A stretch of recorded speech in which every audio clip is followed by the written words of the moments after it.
Instantaneous velocity question वगैरह जो भी था वो डिस्कस करेंगे। उसके पहले देखिए दो इंपॉर्टेंट चीज है। ट्रांसलेशनल मोशन एक होता है, translational motion and rectilinear motion. Translational motion and rectilinear motion.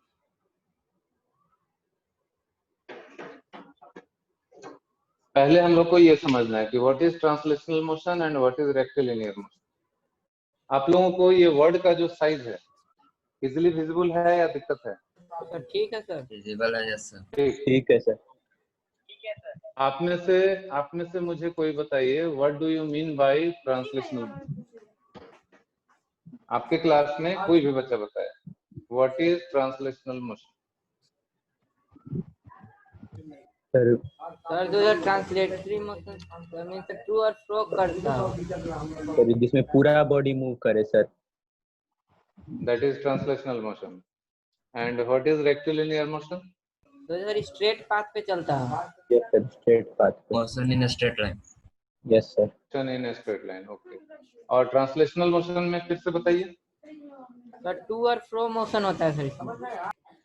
True और फ्रो मोशन को हम लोग सिंपल हार्मोनिक मोशन कहते हैं।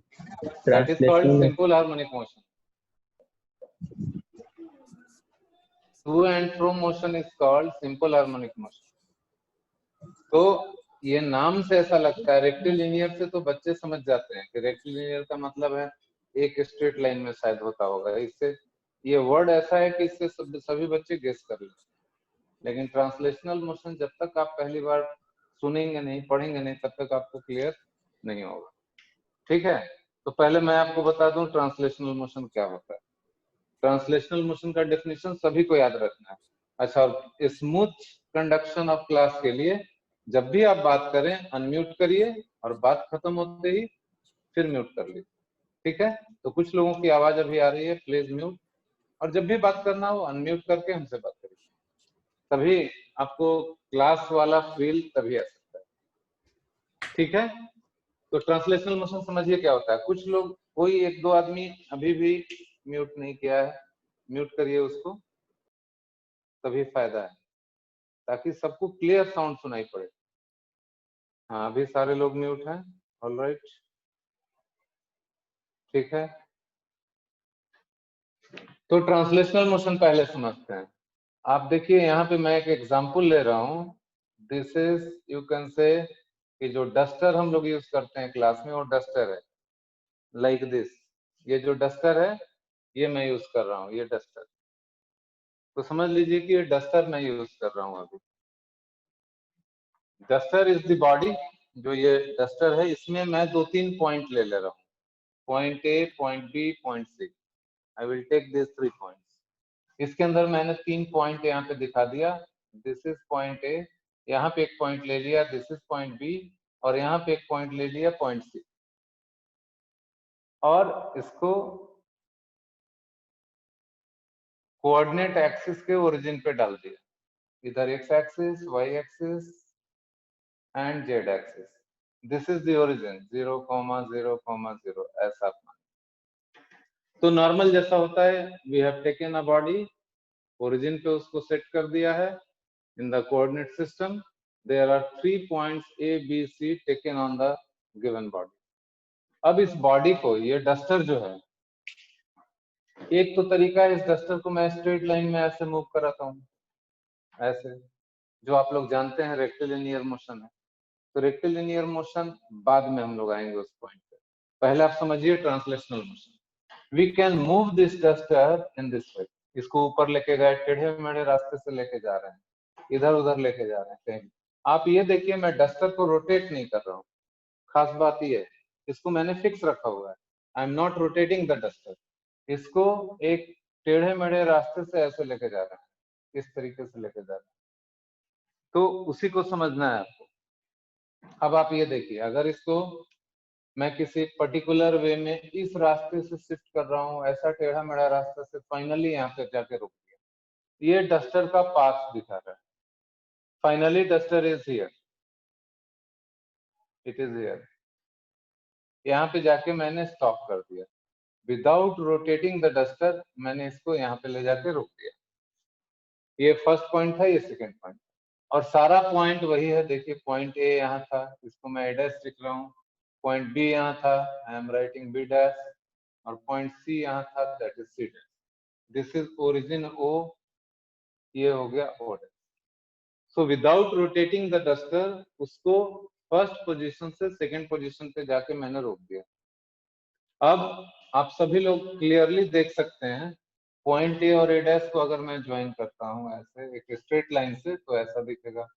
Point B and B dash को ज्वाइन करता हूँ तो ऐसा दिखेगा। Point C and C dash को ज्वाइन कर दीजिए। पॉइंट ओ और ओ डैश को भी ज्वाइन कर दीजिए। सबको स्ट्रेट अवे ज्वाइन किया गया।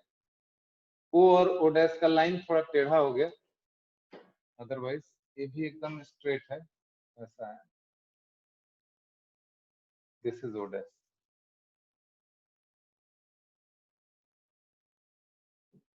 तो आपको चार लाइन दिख रहा है या चार वेक्टर दिख रहा है, ए डैश, बी बी डैश, सी सी डैश, ओ डैश। आप लोगों को डायग्राम में कुछ नजर आ रहा होगा, इनमें क्या खासियत दिख रहा है आपको? कोई भी बताइए, ये चारों वेक्टर्स में कुछ रिलेशनशिप नजर आ रहा है क्या? तो पैरेलल है सर। पैरेलल। और मैग्नीट्यूड? इसका मैग्नीट्यूड वो भी सेम है सेम है सर। सर। मैग्नीट्यूड सेम है या डिफरेंट है, ये बताइए। सर सेम है। सेम है सर। सेम है। These all four vectors are equal in magnitude. सभी का मैग्नीट्यूड बराबर है और डायरेक्शन भी सेम है। They are parallel to each other. Parallel to each other. So all these four vectors are exactly equal. ये इन चारों की खासियत बोर्ड पे जो दिख रहा है। तो ट्रांसलेशनल मोशन का मतलब ये होता है किसी भी बॉडी को आप एक जगह से दूसरी जगह अगर शिफ्ट कर रहे हैं तो shifting should be made in such a way, body should not be rotated, इसको रोटेट नहीं करना है। And the displacement of every point of the body, इस बॉडी के अंदर कोई सा भी point, the displacement of any point taken from the body, like point A, B, C, O, we have taken 4 points. All the points will get same displacement. तो translational motion का definition ये हो गया कि when a body is displaced through any path from one point to the other point in such a way that displacement of each and every point of the body remains same, the motion is said to be translational motion. तो translational motion क्या होता है, मेरे ख्याल में अब आपको समझ में आ जाना कि ट्रांसलेशनल मोशन क्या हुआ, कैसे पहचानेंगे ट्रांसलेशनल मोशन, ये आपको क्लियर हो जाना। क्या आप लोगों को क्लियर है? Yes sir.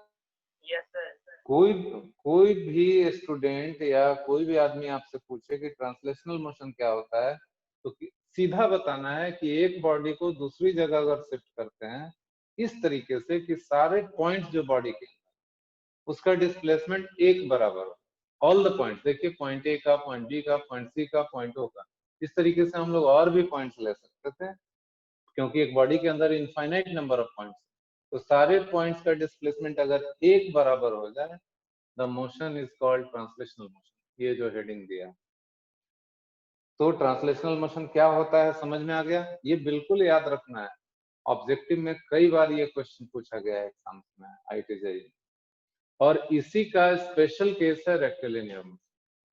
ये तो हो गया कि किसी भी पाथ से जा सकता है।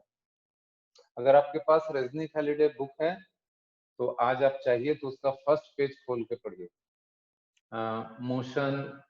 Motion in a plane particle, motion of a particle, इस नाम से काइनेमेटिक्स में दिया होगा और ये सब डायग्राम भी बना हुआ होगा तो उस बुक से आप चाहिए तो आज 2-4 पेज पढ़ के देखिए, आपको इंटरेस्टिंग लगेगा और सारी बात समझ में आएगी जो मैं बोल रहा हूँ। अगर इस डस्टर को मैं एक स्ट्रेट लाइन पे लेके जाता इस तरीके से, if the motion is confined or constrained along a straight line only, यहाँ जाके रोक देते, अगर ऐसे होता, motion is exactly on a straight line, like this one.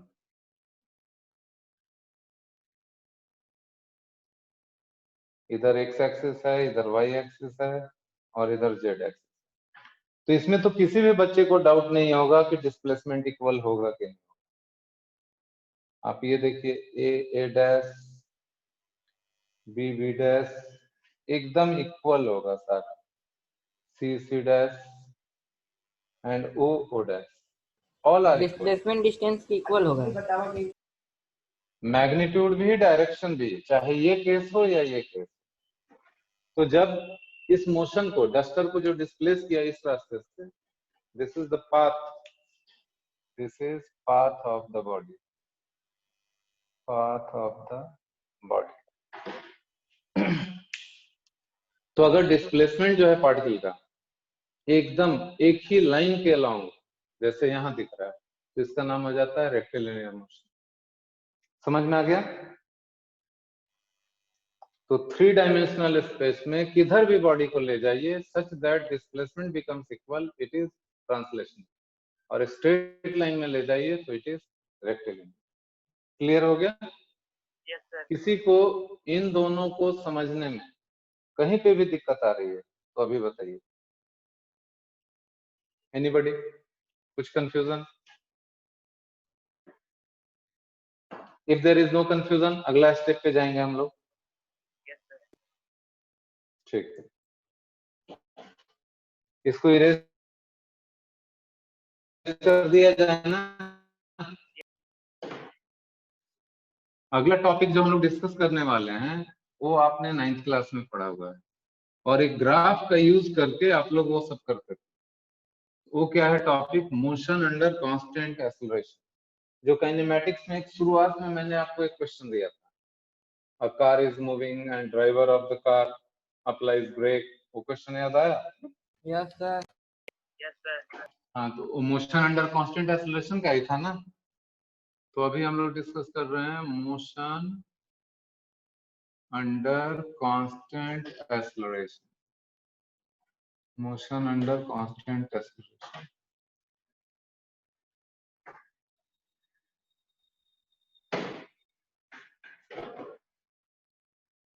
Motion under constant acceleration का मतलब हुआ a इज अ कांस्टेंट,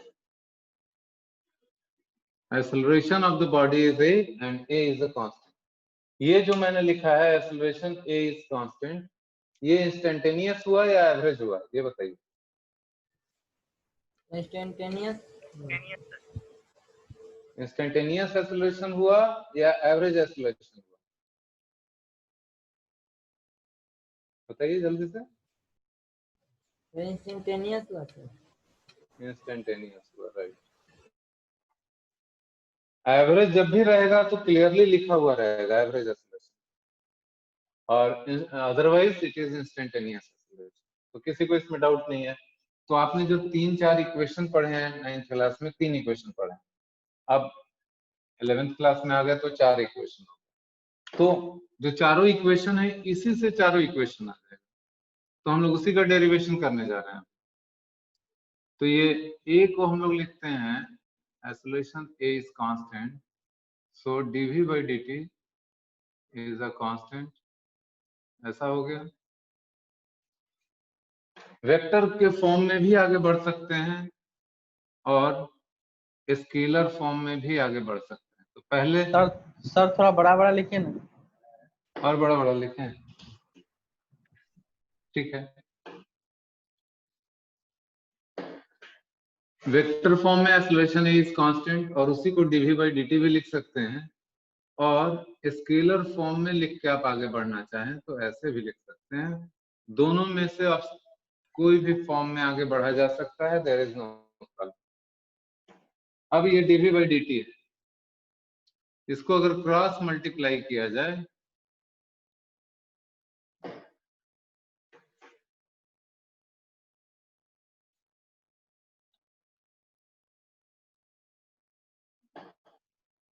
ये कांस्टेंट का मतलब होता है कि इसका मैग्नीट्यूड ना घट रहा है ना बढ़ रहा है, डायरेक्शन भी चेंज नहीं हो रहा है। एक्सेलरेशन का मैग्नीट्यूड भी कांस्टेंट है और डायरेक्शन भी कांस्टेंट।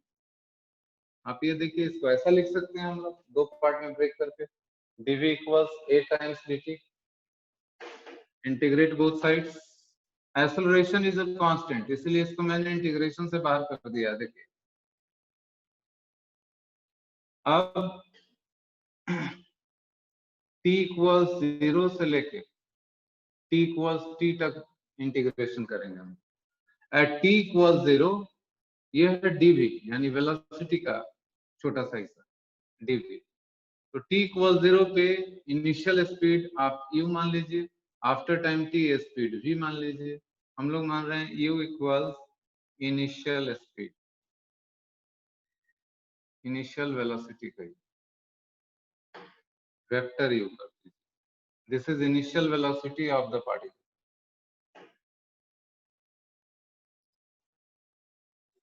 और यहाँ v वेक्टर लीजिए, this is final velocity of the particle. Final velocity का मतलब हुआ velocity at time t, final velocity of the particle. Initial u is the initial velocity of the particle, v is final velocity of the particle. No problem.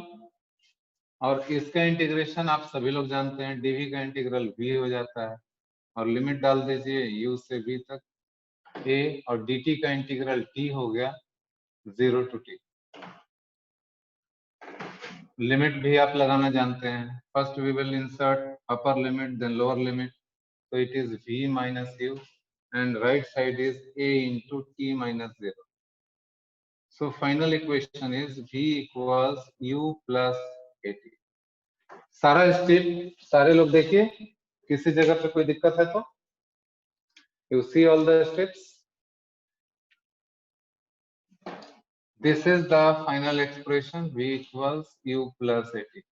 We can also write it in vector form, u plus at। Vector form में लिखें या scalar form में लिखें, both are equally valid.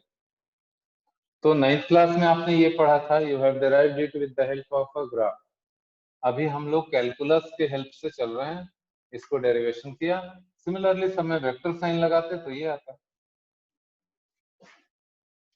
कहीं पे किसी भी step में आपको कुछ कंफ्यूजन नजर आ रहा है तो मेरे को बताइए। No, sir. So everything is clear, बिल्कुल क्लियर है। जिसको थोड़ा भी डिफरेंशिएशन आ गया, जो हम लोग डिस्कस किए थे, और थोड़ा मोड़ा डिफरेंशिएशन आना चाहिए और थोड़ा सा इंटीग्रेशन आना चाहिए, उसका फार्मूला याद होना चाहिए, dv का इंटीग्रल v, dt का इंटीग्रल t, तो सबसे आसान होता है। तो v equals u plus at आ गया।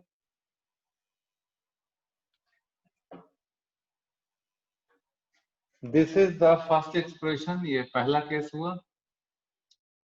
Now we will go to second case. Second case मैं यहीं पे कर दे रहा हूँ हियर। इसको नोट करते हुए जाना है कि सर आप नोट्स भेजिएगा। जिस स्पीड से अभी क्लास चल रही है, you can also note it down. Board का फायदा ये होगा, those who are sincere you should copy it from the board, जो मैं कर रहा हूँ। और किसी को कुछ भी मिस भी होता है तो today onwards I will load it on YouTube also, आप वहां से भी देख सकते हैं जहां कहीं भी दिक्कत हो। और साथ साथ रफ वर्क ही सही, रफ कॉपी में इसको करते चलिए सभी लोग, तो ज्यादा बेनिफिट होगा। एक तरीके से आप खुद डिराइव कर लोगे। अगर यही चीज हम लोग क्लास में पढ़ रहे होते तो आप साथ साथ नोट करते। स्पीड भी मैं थोड़ा स्लो रख रहा हूँ विद रेस्पेक्ट, क्लास में इससे थोड़ी सी ज्यादा स्पीड होती है। यहाँ पे मैं दो बार रिपीट कर रहा हूँ ताकि आप में से सारे लोग इस चीज को एक बार में पकड़ लें पॉइंट। तो साथ साथ आप अगर नोट करेंगे तो it is excellent, note down. साथ ही साथ अगर अभी भी नहीं किया तो छोड़ दीजिए। पॉइंट नंबर 2 से you run with my sketch pen. मैं लिखूं तो आप भी लिखिए, साथ साथ नोट करिए, सुनिए, समझिए, कंसंट्रेशन बढ़िया हो जाएगा। आपको 1-1.5 घंटा समय पता नहीं चलेगा कि कितनी जल्दी बीत गया। सेकेंड केस में आ जाइए। Since v equals u plus at, तो v को we can write ds by dt। rate of change of displacement, this is equal to u plus at। फिर इसको लिख सकते हैं ds equals u into D T plus a into D T. dt को right side में ले गए and integrate both sides, दोनों side integrate. u is the constant quantity, initial velocity है, इसलिए इसको इंटीग्रेशन से बाहर रखा गया है। Acceleration is constant, it is kept outside the integral. अब इसमें लिमिट कैसे डालेंगे, यहाँ देखिए t इक्वल 0 टू t, यहाँ पे t equal 0 to t, t equal 0 to t यहाँ लिख रहे हैं। t इक्वल 0 पे s का वैल्यू क्या लेना चाहिए? सर हाँ बोलो बोलो। सर वहाँ सर 80 वहाँ ना पे होगा जब प्लस ए इंटीग्रेशन जो डीएस के अंदर टी होगा ना। हाँ t मिस हो गया, यू आर राइट।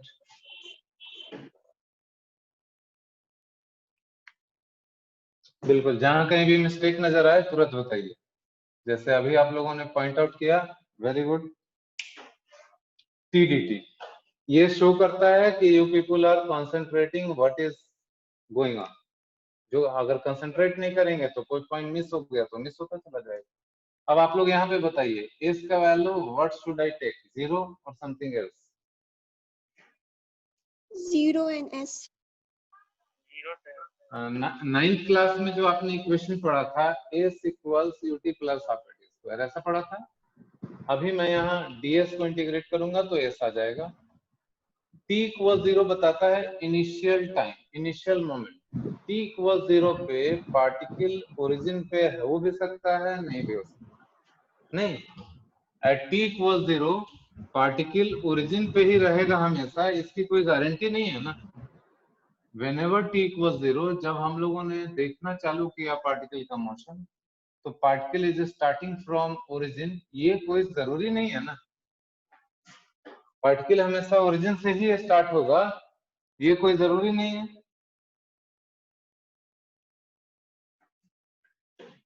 तो ओरिजिन से स्टार्ट हो भी सकता है, नहीं भी हो सकता है। बात सही है कि नहीं, यस बताइए। Yes. तो t इक्वल 0 पे s का वैल्यू 0 ही लें, ऐसा कोई कंपल्सन नहीं। तो we should take s naught and after time t we should take s। तो बहुत लोग इस बात को समझ नहीं पाए होंगे, तो उनको मैं बता रहा हूँ।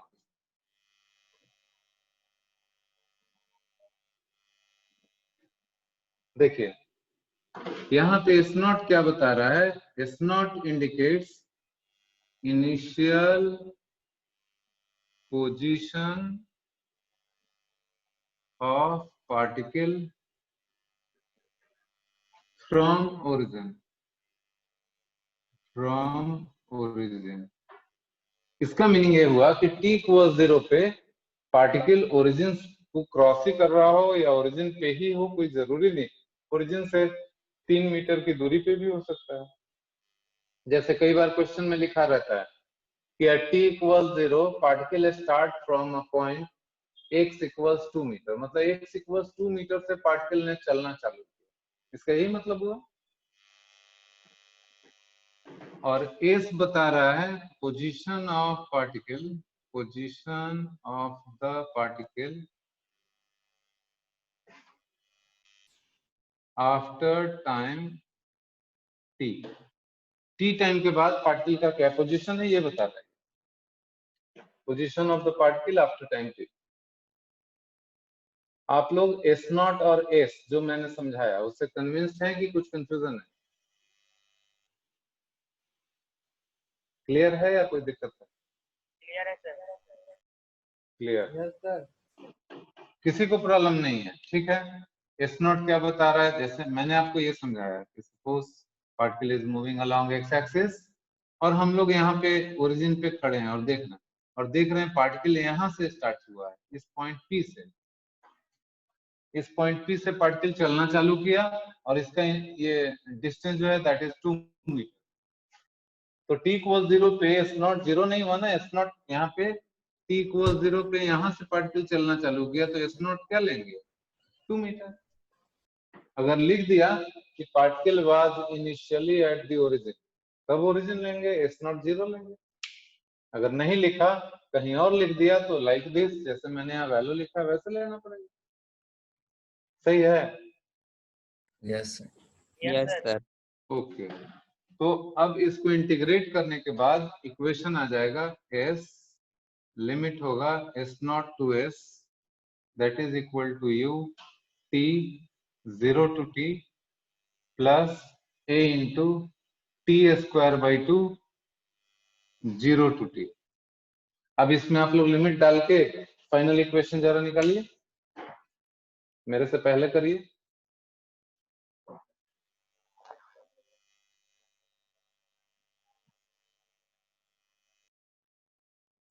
हो गया। हो गया? अच्छी बात।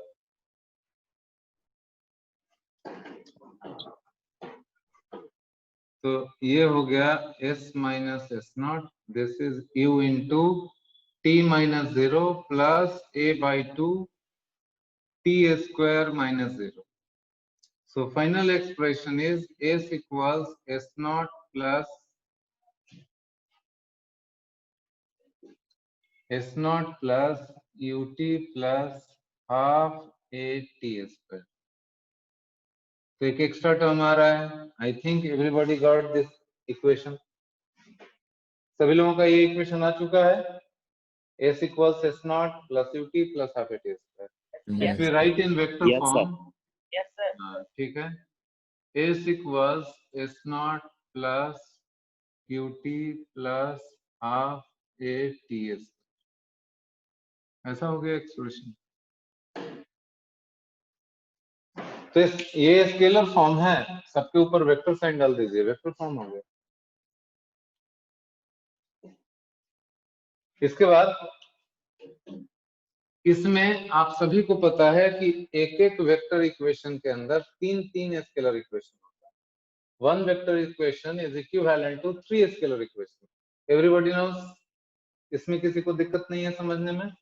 अगर एक्स एक्सिस के लॉन्ग मोशन हो रहा हो, प्योरली एक्स एक्सिस के लॉन्ग, तो सिर्फ आप ऐसा लिखिए, x equals x0 plus ux into t plus half x t square. तो ये प्योरली एक्स एक्सिस के लिए हो गया। This shows final position of the particle along x axis, initial position of the particle along x axis, initial velocity of the particle along x axis, initial acceleration of the particle along x axis। Similarly, we can write y axis के लिए भी लिख सकते हैं, y equals y0 plus uyt plus half ayt square। तो अगर आप ये समझ रहे हैं तो इसमें तो कहीं कोई दिक्कत आनी ही नहीं चाहिए, एक बार में बात समझ आ जानी चाहिए। z equals z0 plus uz into t plus half az t square। I think कि किसी को दिक्कत नहीं आया होगा इन तीन एक्सप्रेशंस में। No, sir. No, sir. तो 9th में जो आपने पढ़ा था उसको यहाँ देखिए, ये नोट में मैं बता रहा हूँ। If we take S0 equals 0, यानी t equals 0 पे particle is present at the origin. S0 0 होने का मतलब हुआ कि particle is presently at t equals 0, it is at the origin। In that case, S equals ut plus half a t square। मतलब 9th class में जो आपने equation पढ़ा था उसमें ये शुरू में ही कर दिया कि t इक्वल 0 पे पार्टिकल ओरिजिन पे, ये शुरू में ही मान लिया, लेकिन कोई जरूरी नहीं है। ये हुआ जनरलाइज्ड फॉर्म, ये हुआ special case. We can say this is general equation. Generalised form हुआ तो एक्स एक्सिस हो, वाई एक्सिस हो, जेड एक्सिस हो, हर एक एक्सिस के लिए this equation is valid and t equal 0 पे ऐसा होगा। Otherwise in general this is the expression और any of this three we can use for respective axis. Clear है सबको? Yes, sir. Yes, sir. अच्छी बात है। एक बार सभी लोग देख लीजिए, कहीं पे भी दिक्कत हो तो अभी बता दीजिए।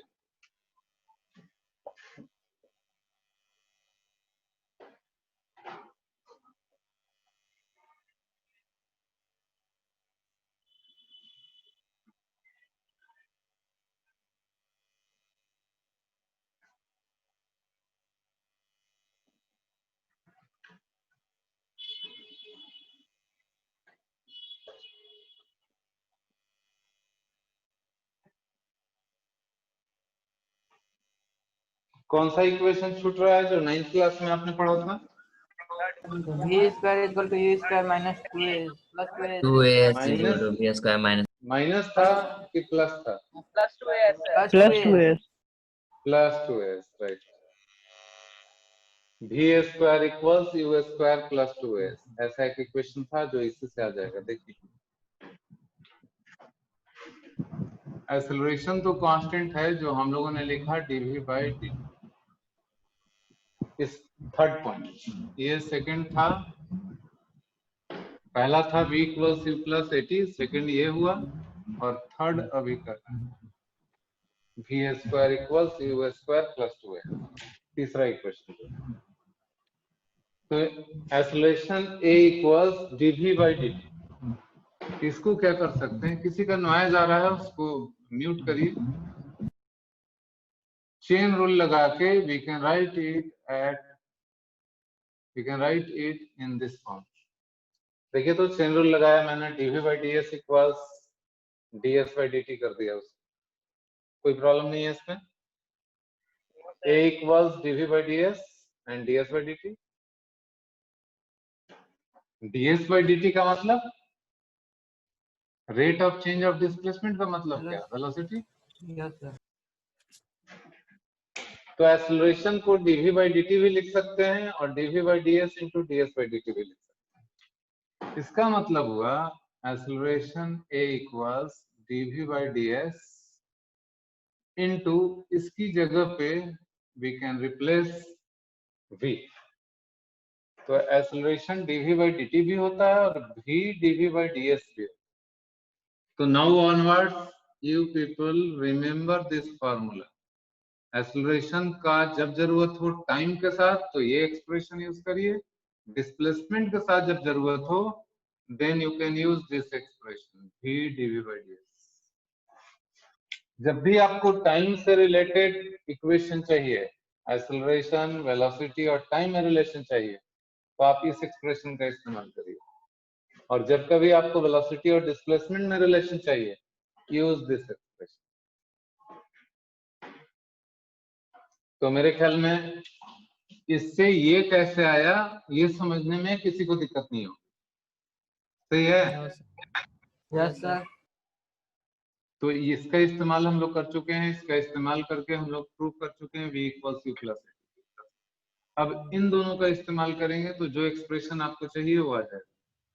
तो this is a into D S equals v dv, integrate both sides. t equal 0 पे पार्टिकल का पोजीशन आप s0 मान लीजिए, और इनिशियल वेलोसिटी u और position of the particle s0, final velocity v and position of the particle s। तो t equal 0 पे velocity is u, position is s0, after time t velocity is v, position is s। तो LHS में आ गया s s0 to s, RHS में है v square by 2, it is v square by 2 u 2v। यहां देखिए ये आ गया a s minus s naught, this is equal to 1 by 2 v square minus u square.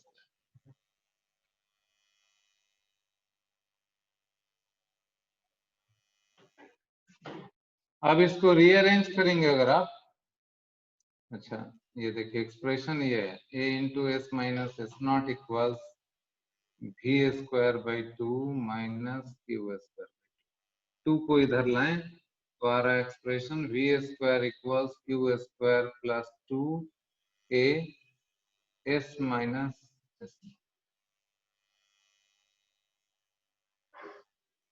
तो पहले आप लोगों ने पढ़ा था b square equals q square plus 2as। अभी कुछ नहीं है, एक एक्स्ट्रा टर्म छोटा सा आ गया है, एस की जगह एस माइनस एस नॉट आ गया है। तो इसे किसी को दिक्कत नहीं होनी चाहिए, एक माइनर चेंज हुआ है। हाँ बताइए, नो सर, नहीं दिक्कत। No sir. किसी को दिक्कत नहीं होना चाहिए। फिर भी अगर दिक्कत है तो अभी के अभी बताइए। किसी को इसमें कहीं कुछ दिक्कत आ रही है तो you should tell me right now. So no problem, ठीक है। इसी एक्सप्रेशन को we can write in vector form. आप सभी को मालूम है कि p dot p p square हो जाता है, तो वी डॉट भी वी स्क्वायर हो जाएगा। सो वेक्टर फॉर्म में we can write v square की जगह पे लिख सकते हैं v dot b equals u dot u plus 2 times ए डॉट एस माइनस एस। इस तरह का एक्सप्रेशन हम लोग इस्तेमाल, ये हुआ स्केलर फॉर्म, ये हुआ vector. If S not equal 0 then v dot v equals q dot u plus 2 times a dot s, जो कि आप 9th क्लास में पढ़े। और we can say v square equals q square plus 2as, जो 9th class में आपने पढ़ा। और आप सभी को मालूम है कि अगर एक्सेलरेशन पॉजिटिव आता है, एक्सेलरेशन अगर पॉजिटिव आता है तो velocity speed of the particle increases, और एक्सेलरेशन अगर नेगेटिव आ जाता है तो speed of the particle decreases. Acceleration negative आने का मतलब होता है deceleration, particle is डिसेलरेटिंग।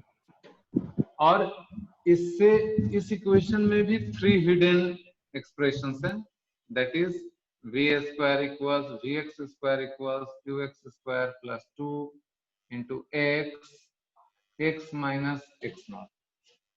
Similarly v y square equals qy square plus 2 times ay y minus y naught। vz square equals qz square plus 2 az z minus z naught। तो आप लोगों को अगर ये एक्सप्रेशन समझ में आ गया तो ये 3 एक्सप्रेशन समझने में कुछ दिक्कत नहीं होनी चाहिए। कोई स्पेसिफिक एक्सिस के अलोंग अगर इक्वेशन लिखना है तो ऐसा यूज करेंगे, अदरवाइज आप ये यूज करिए। आप ये यूज करने की बजाय अगर इसी को यूज करते हैं तो भी कोई प्रॉब्लम। ये क्या बताता है? Velocity, final velocity along y axis square. ui बताता है initial velocity along y axis. ay बताता है इनिशियल ये एक्सेलरेशन अलोंग वाई एक्सिस। ये बताता है final position of the particle along y axis. और ये बताता है initial position of the particle sir along sound y. नहीं आ रहा। साउंड नहीं आ रहा है? और लोगों को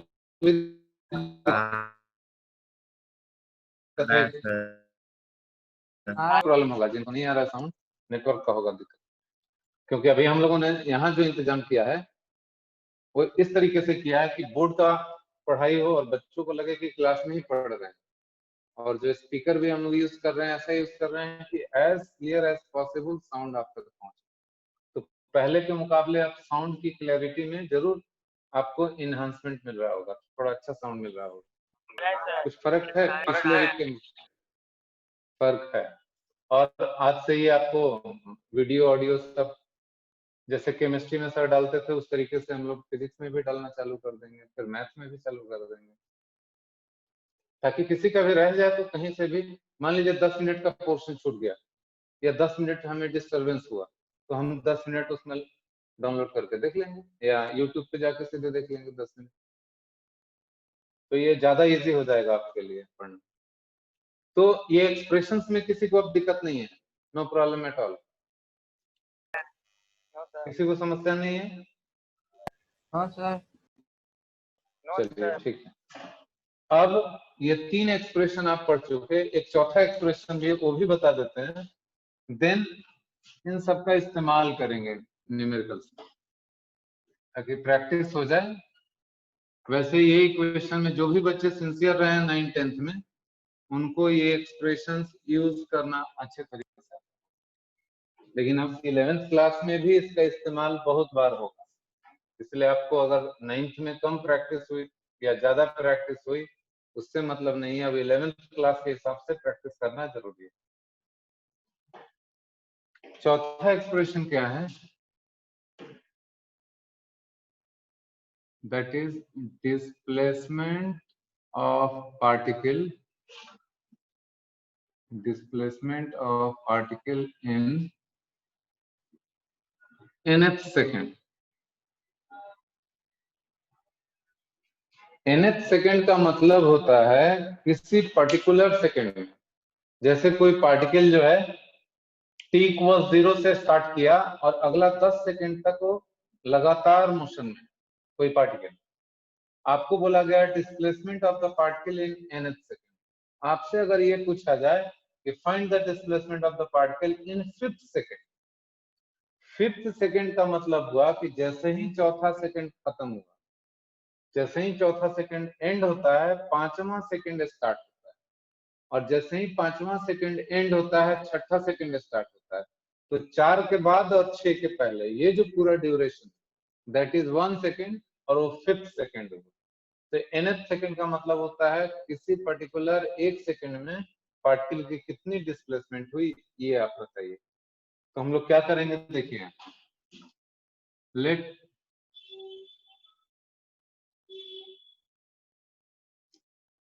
हम लोग मान रहे हैं कि particle is in motion for n seconds, ऐसा मान रहे हैं। Let particle is in motion for n seconds. n can be 5, 10, 12, 15 like that. n second का मतलब ये हुआ। अब यहाँ पे देखिए हम दो टर्म यूज कर रहे हैं। पहला यूज कर रहे हैं s n-1। This is displacement of the particle, displacement of the particle in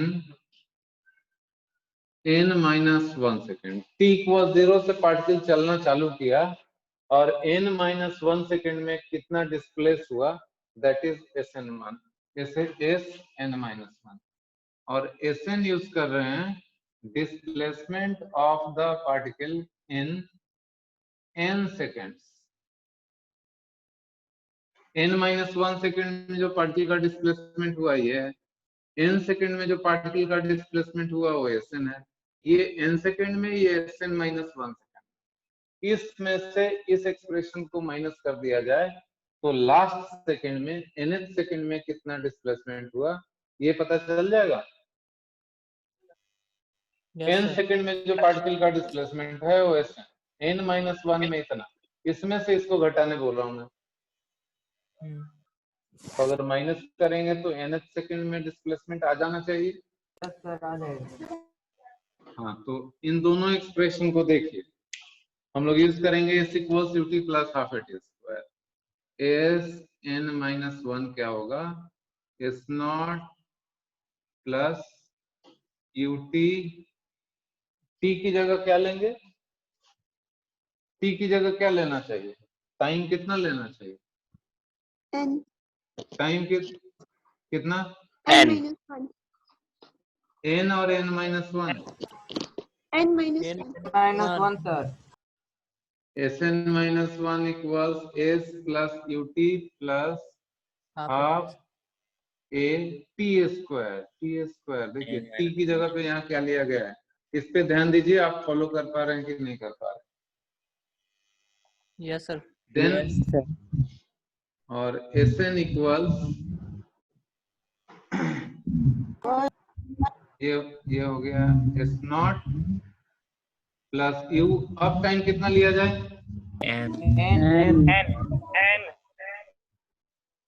n plus half a n²।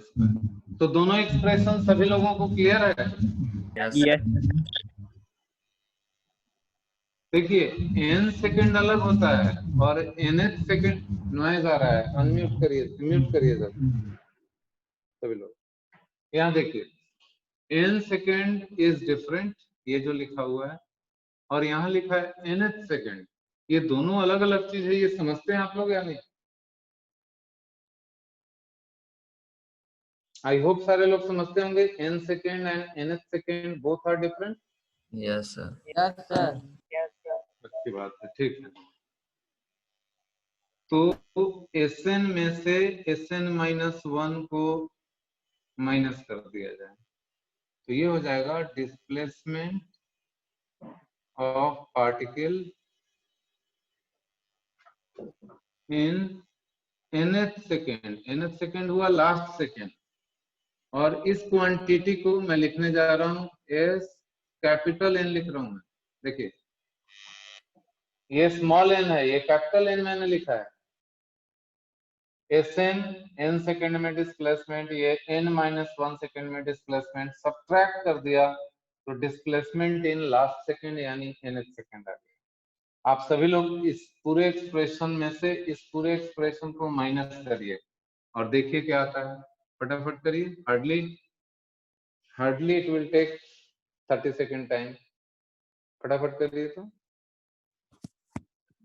Sn equals u plus a/2 2n-1। जरा वेरीफाई करिए सब लोगों का आ रहा है कि नहीं, ऐसा एक्सप्रेशन आया है कि नहीं, देखिए। Yes sir, yes. Sn equals u plus a/2 2n-1। So this is displacement of the particle in nth second, initial velocity, acceleration, और मान लीजिए आपसे बोला गया 9th सेकंड में डिस्प्लेसमेंट बताइए, तो यहाँ n का वैल्यू 9 पड़ेगा। आपसे पूछा गया कि छठे सेकंड में कितना डिस्प्लेस हुआ ये बताइए, तो यहाँ n का वैल्यू 6 डालेंगे।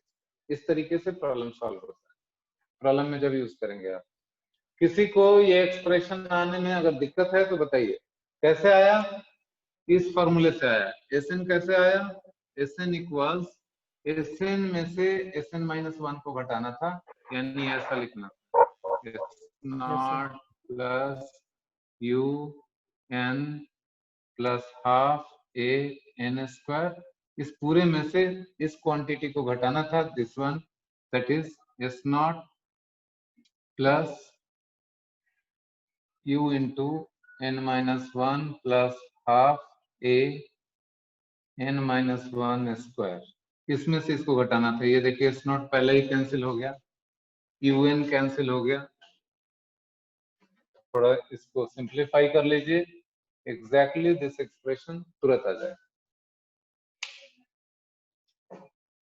तो आई होप सब लोग कंफर्टेबल हैं इन चार इक्वेशंस में, किसी को दिक्कत नहीं है, किसी को समस्या नहीं है इन चार इक्वेशंस में? No sir. ठीक। No sir.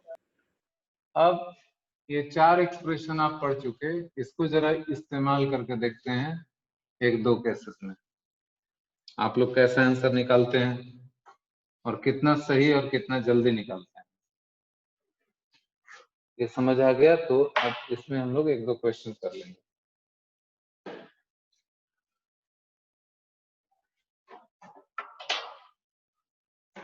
किसी को दिक्कत है तो अभी पूछिए, नहीं तो I am giving you problem to solve. Question दे रहा हूं मैं।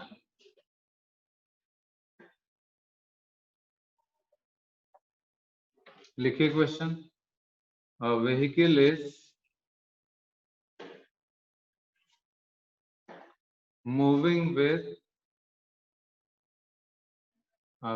is moving with a constant retardation,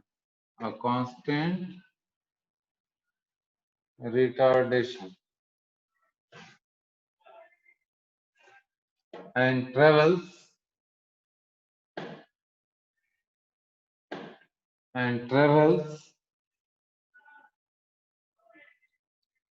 5.7 meter and 3.9 meter in the 6th and 9th second, 6th and 9th second respectively.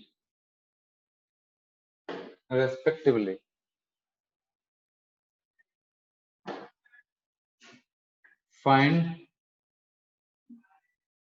initial speed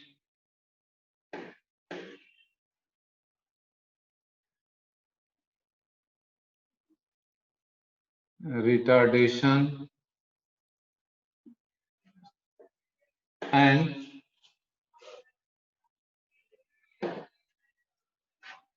the time after which the vehicle stops. After which the vehicle stops. आपको तीन चीज पता करना है. Find the initial speed, retardation of the vehicle, and the time after which the vehicle is going to stop. ये तीनों चीज calculate करिए. आसान सवाल है.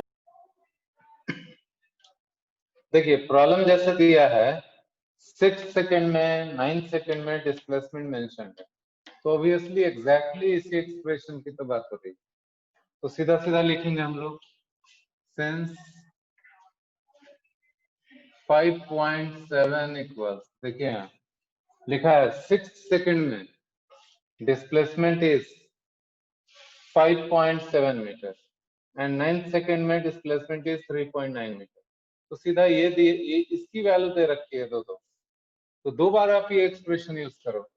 This is u plus a by 2 into n है यहाँ 6 सेकेंड, तो 6 लिखिए -1 और सेकेंड दे रखा है 3.9 metre.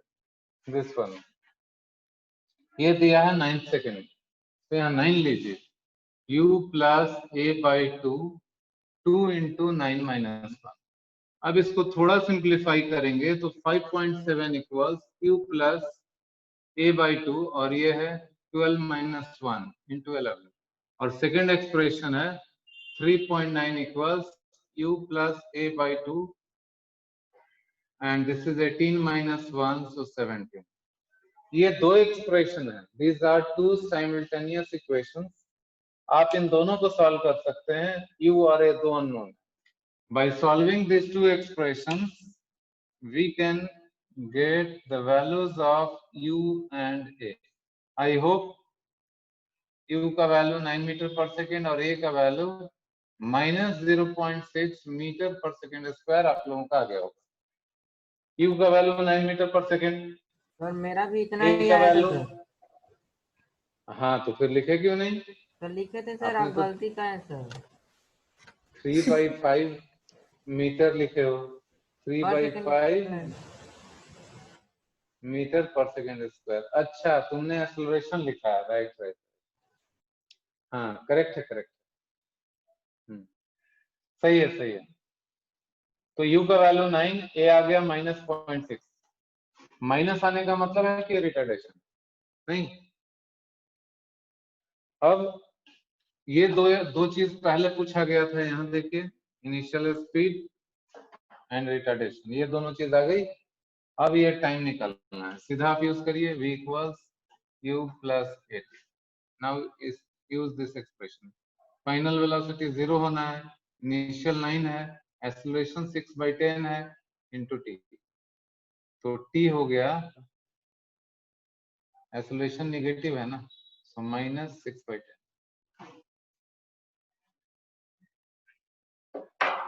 This is -6/10 into t.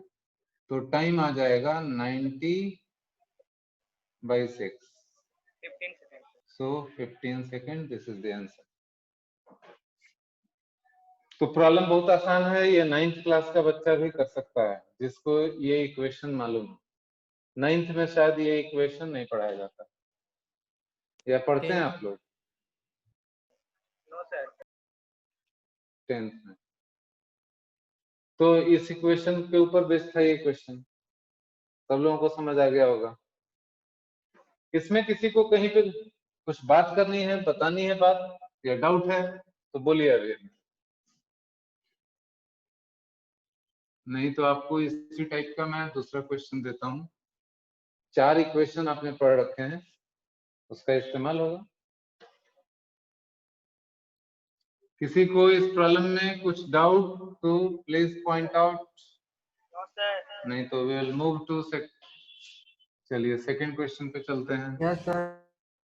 Kinematics एक बहुत बड़े चैप्टर में आता है और इसमें बहुत तरह का दाव पेच सीखना है, इसलिए जितना क्वेश्चन करते जाइए उतना अच्छा है।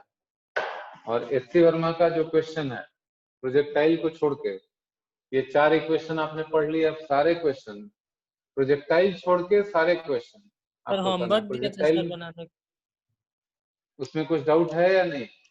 है हाँ सर। एक था सर, एक क्वेश्चन था। अच्छा ठीक ठीक ठीक ठीक, वो भी बता देंगे आपको, वो भी बता दूंगा मैं अभी आपको।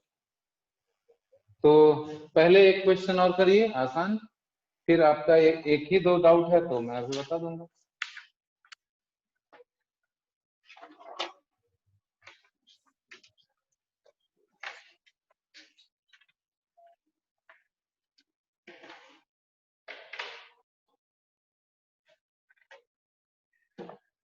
नेक्स्ट क्वेश्चन आप लोग लिखिए। Particle travels on x-axis.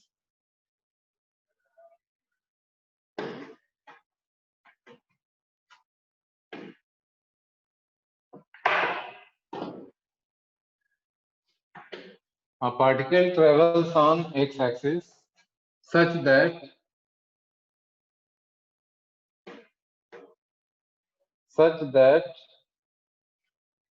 its x coordinate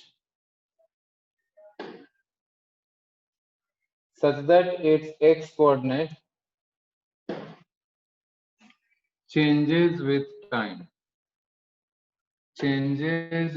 time t as x equals 4t minus t square, where t is in second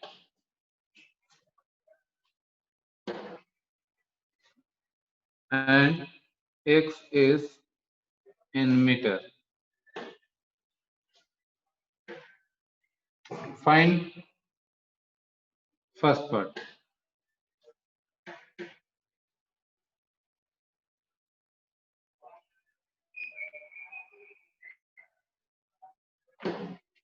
Find displacement of particle between time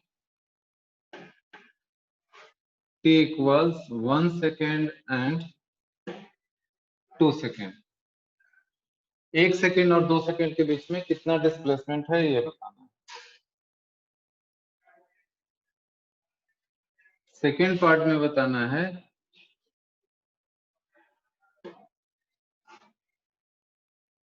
average velocity of the particle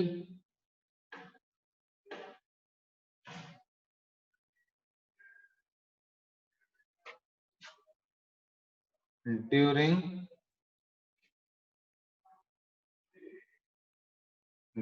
the time interval t equals 1 second and 5 second. 1 second और 5 second के बीच में 1 second and 5 second के बीच में average velocity. और एक point और,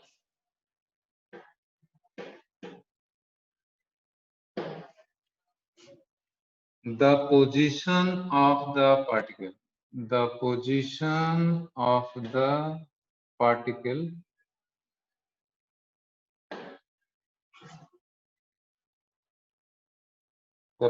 of the particle from where from where it turns back,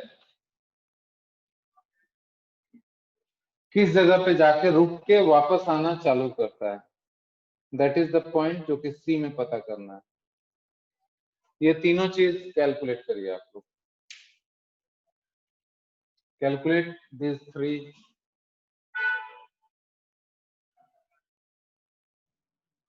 मैं बता रहा हूं, देखिए x दे रखा है 4t माइनस टी स्क्वायर। तो सबसे पहले तो आप जो टाइम दे रखा है 1 सेकेंड 2 सेकेंड 5 सेकेंड, ये सारे टाइम इंटरवल पे आप x का वैल्यू निकालिए। 4 into 1 minus 1 square, this is 3 meter. x at t equals 2 seconds. This is 4 into 2 minus 2 square.